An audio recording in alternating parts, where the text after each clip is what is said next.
ఇంకో విషయం చెప్తాను. పోయినసారి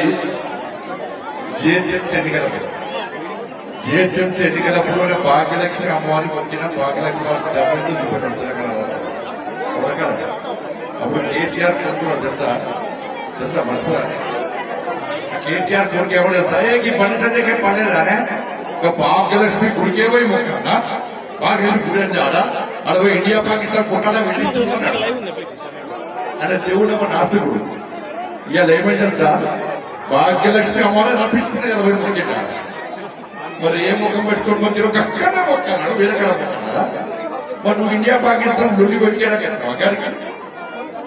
భాగ్యలక్ష్మి అమ్మవారు ఎంత పవర్ఫుల్ తెలుసా? తెలుసు కదా. నాస్తికులు జాతకులు దేవుడి నమ్మడం దేవుడి నమ్మడం అందరూ కూడా అమ్మవారిని రప్పించుకొని మంచి మార్గంలో కూడా కోరుకున్నారా?